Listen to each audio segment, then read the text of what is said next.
Welcome students. हम लोगों ने लास्ट क्लास में पढ़ा था इंट्रोडक्शन टू फेडरल सिस्टम। आज हम लोग पढ़ेंगे American federal system. Introduction to federal system में हमने आप लोगों को जो पढ़ाया था वो फेडरल सिस्टम, संघीय प्रणाली के बारे में पूरा डिटेल बताया था। उसके फीचर्स क्या होते हैं वो सारा बताया था। यूनिटरी और फेडरल सिस्टम में क्या डिफरेंसेस है वो हम लोगों ने लास्ट क्लास में डिस्कस किया था।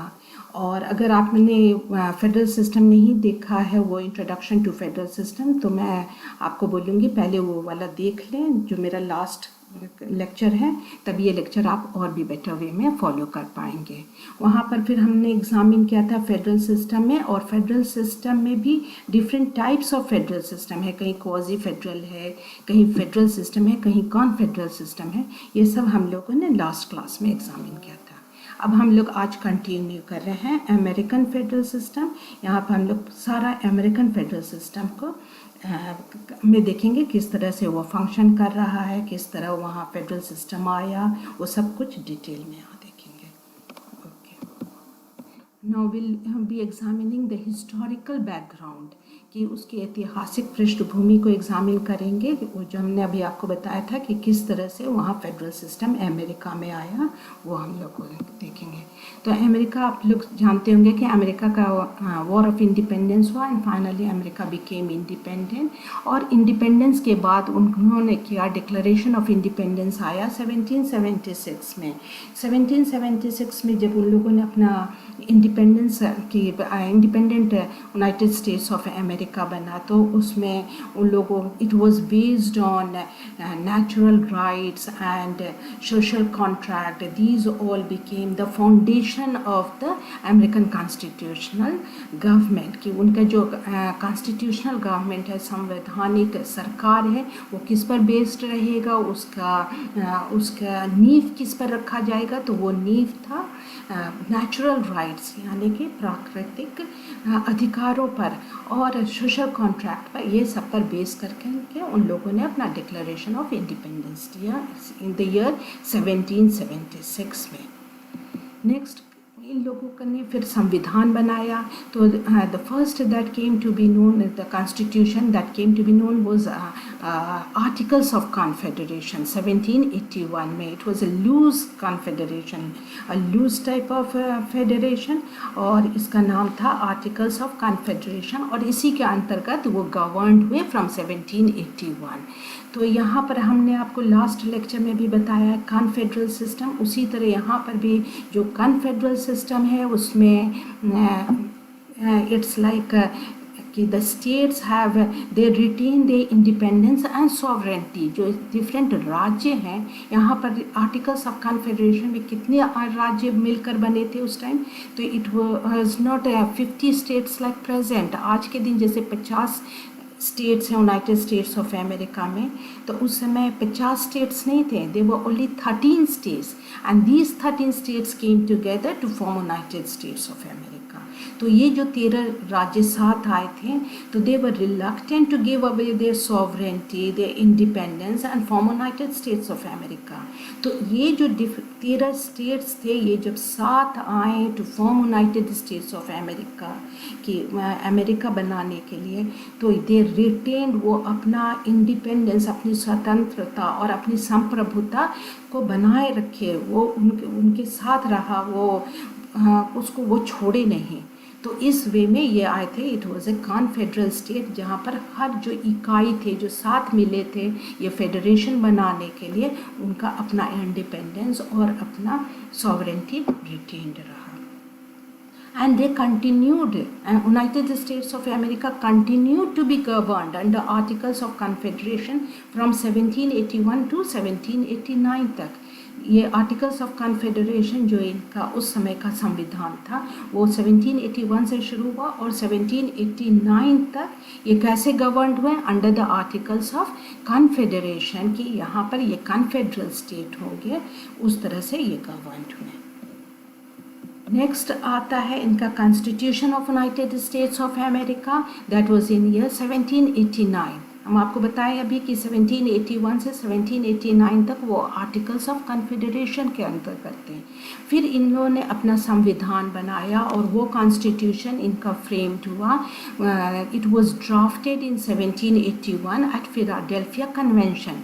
फिलाडेल्फिया में 55 डेलीगेट्स मिले और उन लोगों ने under the leadership of George Washington और उन लोगों ने संविधान बनाया। वो ड्राफ्ट तैयार हुआ 1787 में and it was adopted in year 1789 और 1789 में वो कॉन्स्टिट्यूशन फाइनली अडॉप्ट किए और ये उसके अंतर्गत फिर ये रूल्ड हुए। तो 1789 से इनका कॉन्स्टिट्यूशन है। You can see it's one of the oldest constitution in the world. पूरे दुनिया भर में आप देखिएगा ये सबसे ही पुराना एक संविधान है जो 1789 से आज तक चला आ रहा है। अब इस कॉन्स्टिट्यूशन में the constitution of United States of America 1789 और आर्टिकल्स ऑफ कन्फेडरेशन 1781 में एक बहुत बड़ा डिफरेंस ये आया। अगर आप फेडरल सिस्टम पढ़े तो वहाँ पे एक बहुत बड़ा डिफरेंस ये था कि under Articles of Confederation 1781 it was a confederal state जहाँ पे स्टेट्स को इंडिपेंडेंस और सॉवरेंटी था। But under the constitution of United States of America 1789 में it was no longer a confederal state. वो कॉन्फेडरेशन की जगह पर they became a federal state जहाँ पर अब शक्तियों का बंटवारा हो गया था under two, that was the federal government and the state governments, कि इनके बीच में अब शक्तियों का बंटवारा हो गया था, वो एक के अंतर्गत अब नहीं आ रहे थे। तो this was the main historical background to the federal system की ऐतिहासिक पृष्ठभूमि आप जो देख रहे हैं संघात्मक प्रणाली का, वो ये है कि सबसे पहले आप डिक्लेरेशन ऑफ इंडिपेंडेंस के बारे में जानिए कि वो कैसे इंडिपेंडेंट हुए। उसके बाद उनका डिक्लेरेशन ऑफ इंडिपेंडेंस हुआ, फिर वो 1781 के बाद वो परिसंघ की तरफ आए, आर्टिकल्स ऑफ कन्फेडरेशन था, और फिर 1789 में वो बिल्कुल ही संघात्मक प्रणाली वहाँ लागू हो गया कि अब फेडरल गवर्नमेंट है और एक और डिफरेंट स्टेट्स में अपना गवर्नमेंट है। तो there are now two sets of government at two levels, you can say. Now हम नेक्स्ट मूव करते हैं फीचर्स ऑफ फेडरल सिस्टम कि फीचर्स ऑफ फेडरल सिस्टम की फेडरल सिस्टम की क्या विशेषताएं हैं। ये भी हम लोगों ने प्रीवियस क्लास में कर लिया था, तो उसी को डिटेल्स में अब हम लोग देखेंगे with respect to United States of America. United States of America का क्या फेडरल फीचर्स है, वहाँ फीचर्स क्या है, वो सारा एग्जामिन करेंगे। तो सबसे पहले आप देखते हैं कि वहाँ है supremacy of a written and rigid constitution, कि वहाँ पर जो है रिटन कॉन्स्टिट्यूशन है। अभी आपको बताया था कि वहाँ का संविधान लिखित संविधान है। It's unlike the constitution of Britain में the constitution is not written, वो अनरिटन कॉन्स्टिट्यूशन है, अलिखित संविधान है। तो यहाँ लिखित संविधान है जो फिलाडेल्फिया कन्वेंशन में पारित हुआ था और उसके बाद उन लोगों ने उसको अपनाया था 1789 में। तो वो लिखित वे में है, it's written, it's a very short constitution, बहुत ही छोटा कॉन्स्टिट्यूशन है। अगर वो देखिएगा तो इट्स फ्यू पेजेस इन, अगर प्रिंट में देखिएगा तो बस फ्यू पेजेस में है। It's just got 7 articles, 7 he article में पूरा संविधान खत्म हो जाता है। तो बहुत ही शॉर्ट कॉन्स्टिट्यूशन है। द फ्रेमर्स क्या चाहते थे कि एक इस तरह का फ्रेमवर्क बस दे दिए and it was to be filled up later on by other acts and all. फिर वो रिजिड कॉन्स्टिट्यूशन है, रिजिड है मीनिंग कठोर संविधान है।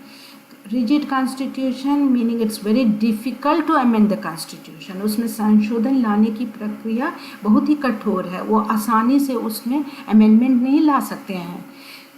अमेंडमेंट अब कैसे पता चलेगा कि वो रिजिड कॉन्स्टिट्यूशन इज़ रिजिड और फ्लेक्सिबल, तो आप उसका अमेंडमेंट प्रोसीजर देखिएगा और अगर पाइएगा कि अमेंडमेंट प्रोसीजर और लॉ मेकिंग प्रोसीजर में डिफरेंस है और थोड़ा भी डिफ़िकल्ट कर दिया गया है लॉ मेकिंग प्रोसीजर से, तो वी से the constitution is a rigid constitution. Law बनाने, कानून बनाने की प्रक्रिया और संविधान में संशोधन लाने की प्रक्रिया में अगर डिफरेंस है और संशोधन लाने की प्रक्रिया थोड़ा डिफ़िकल्ट है लॉ बनाने की, कानून बनाने की प्रक्रिया से, तो आप कहिएगा कि संविधान कठोर है। तो यहाँ पर कॉन्स्टिट्यूशन इज रिजिड, बहुत ही अमेंडमेंट, इनका अमेंडमेंट प्रोसीजर बहुत ही डिफ़िकल्ट है। अगर आज देखिएगा, आप लोग देखिए कि 1789 से कॉन्स्टिट्यूशन स्टार्ट हो गया, तो आज तक कितने उसमें संशोधन आए हैं, कितने हैं, तो जस्ट 27 का अमेंडमेंट्स, आज तक बस 27 ही संशोधन आ पाए।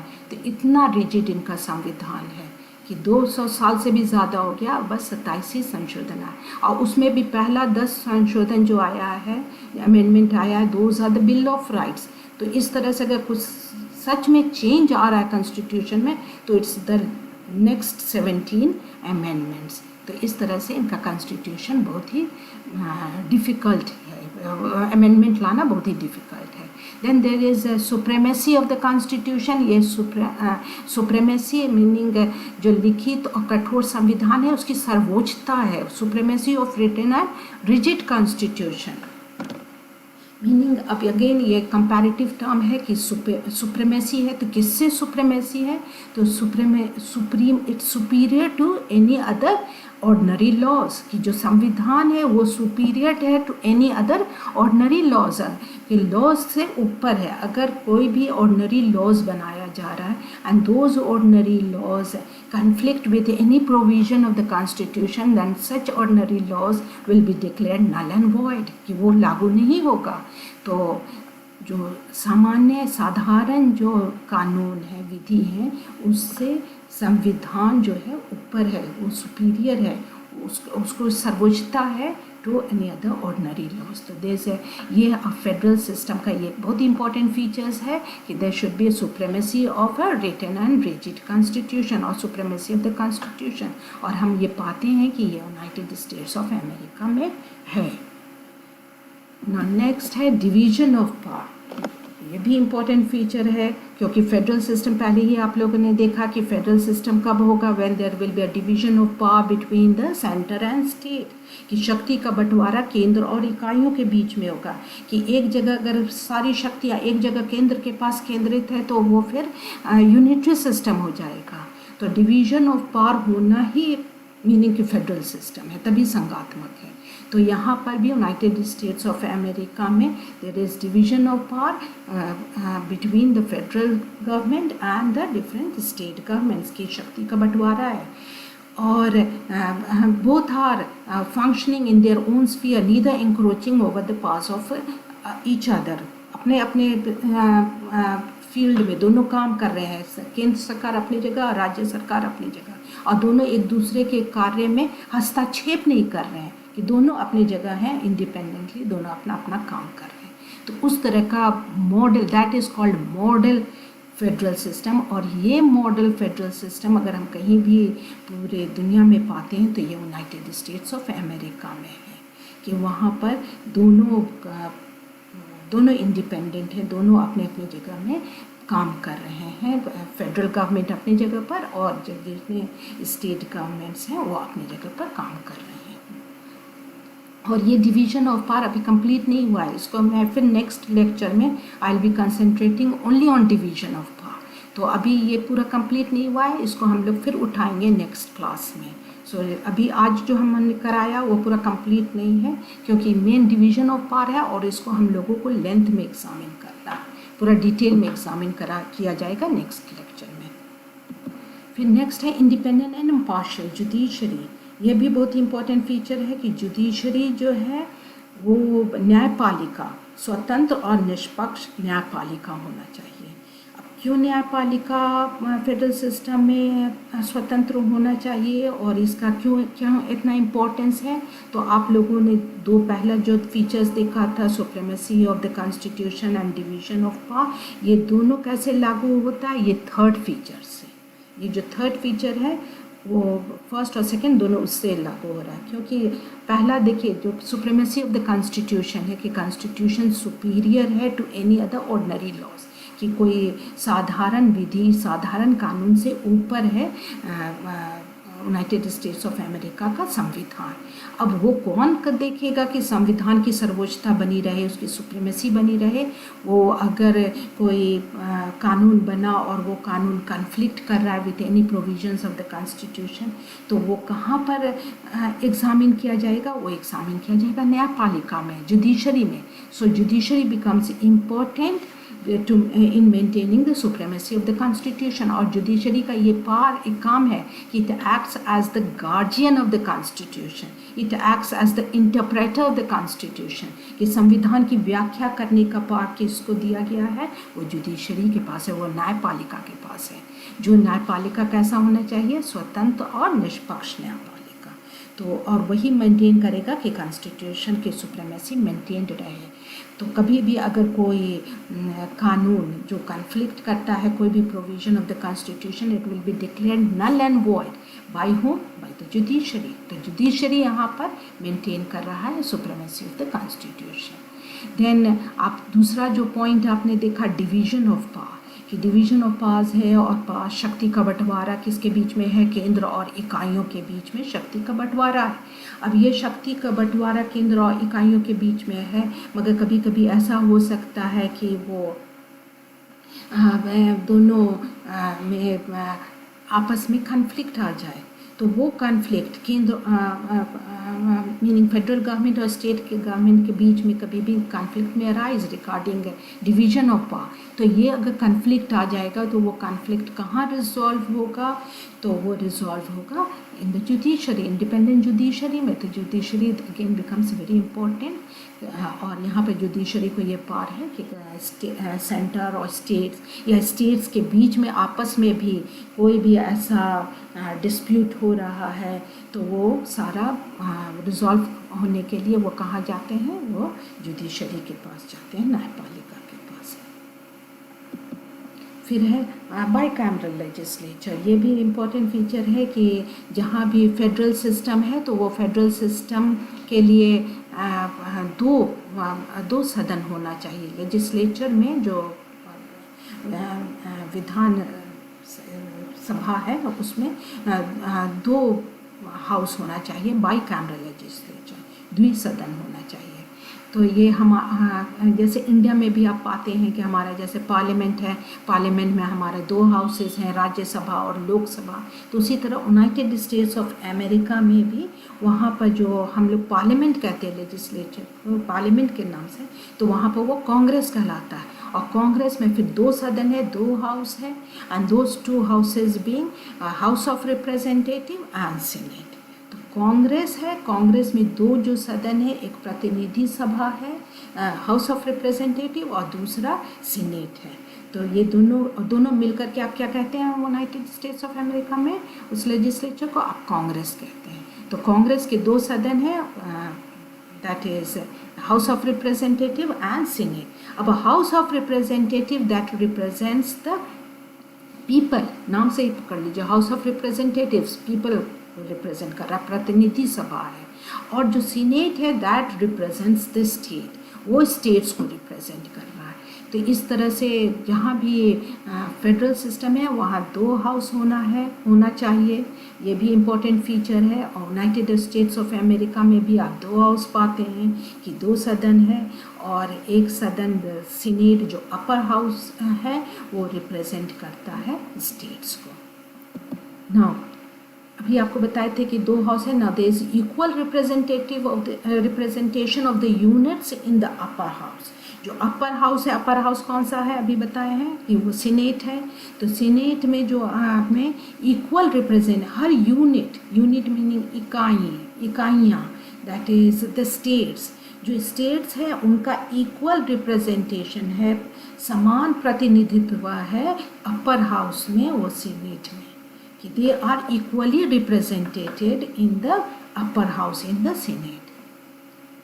अब क्या है, हर यूनाइटेड स्टेट्स ऑफ अमेरिका में सीनेट अपर हाउस है, और हर स्टेट्स कितना भेजते हैं, अगर इक्वल रिप्रेजेंटेशन है तो हर स्टेट्स कितना भेजते हैं अपर हाउस सीनेट को प्रतिनिधि माने सीनेटर, तो हर भेजते हैं दो senator, irrespective of population, irrespective of size. हाँ, आप जनसंख्या नहीं देखिएगा, आप उसका भूभाग नहीं देखिएगा, उसका कि कितना बड़ा है वो सबसे पर नहीं है, जनसंख्या पर नहीं है। वो बस है कि हर स्टेट, बड़ा स्टेट हो, छोटा स्टेट हो, ज़्यादा पॉपुलेटेड हो, डेंसली पॉपुलेटेड हो, स्पार्सली पॉपुलेटेड हो, सब बराबर ही प्रतिनिधित्व भेजेंगे सीनेट में। तो दैट इज़ इट। उसी तरह से यहाँ पर सीनेट में हर स्टेट 2 रिप्रेजेंटेटिव्स भेजते हैं, सीनेटर्स भेजते हैं सीनेट में। तो कितने हो गए, आप इससे पता चल जाएगा कि सीनेट में कितने मेंबर्स हैं। वहाँ पर 50 स्टेट्स है, हर स्टेट्स 2 भेज रहे हैं, तो टोटल नंबर हो गया 100। There are 100 senators in the Senate. Senate has got 100 members. तो 100 है पूरा total. Every state sending 2 representatives to the upper house. Now, role of the units in the amendment of the Constitution. संविधान में जो संशोधन लाता है उसमें भी इकाइयों की भूमिका है। संशोधन बस सेंटर फेडरल गवर्नमेंट अकेले नहीं ला सकता है, उसमें ये जो डिफरेंट स्टेट्स है, फेडरेटिंग यूनिट्स है, वो उनको भी इम्पोर्टेंट रोल प्ले करते हैं in the amendment of the constitution. कैसे वहाँ संशोधन कैसे आता है, तो उनके संविधान में आर्टिकल 5 अनुच्छेद 5 डील करता है with the amendment of the constitution.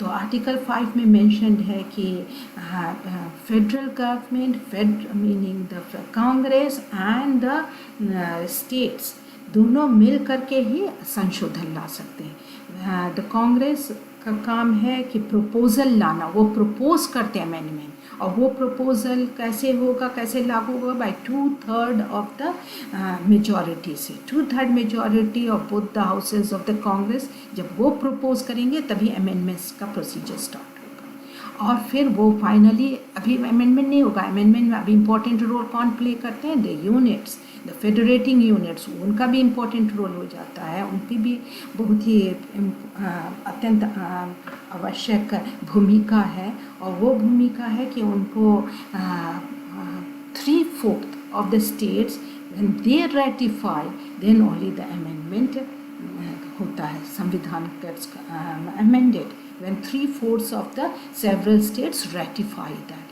तो जब 3/4 स्टेट्स, यानी टोटल 50 स्टेट्स में अगर 3/4 स्टेट, अगर टोटल नंबर लीजिएगा, नंबर में लीजिएगा तो 37 से ज़्यादा, 38 लगभग 38 स्टेट्स अगर रेटिफिकेशन कर दिया, रेटिफाई कर दिया, तभी वो संशोधन होगा, तभी वो अमेंड हो पाएगा। तो स्टेट्स यहाँ पर इम्पॉर्टेंट रोल प्ले करता है in the amendment of the constitution. इसीलिए कहा जाता है इतना डिफ़िकल्ट है कि आज तक बस 27 ही अमेंडमेंट्स हो पाया है यूनाइटेड स्टेट्स ऑफ अमेरिका में। And it can not be amended unilaterally by the centre, by the federal government, but can be amended bilaterally by both playing important role, the centre as well as the state, दोनों का important role play करते हैं। Then there is a dual government polity. वहाँ पर dual government polity है, that is सब कुछ 2 set है। आप देखिए कि there are 2 sets of government, 2 set of government है। फिर वहाँ पर इसी तरह दोहरी नागरिकता है, डुअल सिटीजनशिप है, that the people at the same time they are citizen of United States of America as well as the citizen of the state in which they reside. जिस स्टेट में वो रह रहे हैं वहाँ की भी उनको नागरिकता है। ये हमारे यहाँ नहीं है, हमारे यहाँ इंडिया में बस एक ही नागरिकता है, सिंगल सिटीजनशिप है, मगर वहाँ पर डुअल सिटीजनशिप है कि they are at the same time citizen है यूनाइटेड स्टेट्स ऑफ अमेरिका के भी और सिटीजन नागरिक है अपने स्टेट्स के भी, तो दोहरी नागरिकता वहाँ पर है। Then they have got a dual constitution, उनको 2 संविधान बना है उनके पास। सिटीजन ऑफ यूनाइटेड स्टेट्स में जो रह रहे हैं वो at the same time follow करते हैं 2 sets of constitution. One is that of the federal constitution जो संविधान है, और दूसरा कि हर स्टेट अपना अपना संविधान बनाए हुए, तो उनको 2 संविधान उनके पास है। तो दे have got dual constitution, 2 constitution है, और दोनों को उन लोग दोनों मान रहे हैं। तो इस तरह से वहाँ पर ये कहते हैं कि एकदम मॉडल फेडरल सिस्टम जो आप पाएंगे वो आप पाते हैं यूनाइटेड स्टेट्स ऑफ अमेरिका में। तो आज हम लोगों ने एग्जामिन किया ये सारे फीचर्स। अब नेक्स्ट क्लास में हम लोग डिवीजन ऑफ पावर, जो सेकंड आप यहाँ पर फीचर देख रहे हैं डिवीजन ऑफ पावर, उसको डिटेल में हम लोग डिस्कस करेंगे, क्योंकि सबसे इम्पोर्टेंट वही है जब आप फेडरल सिस्टम पढ़ें कि किस तरह से शक्तियों का बंटवारा किस तरह हुआ है केंद्र और इकाइयों के बीच में। तो that will be discussed in the next class. Thank you.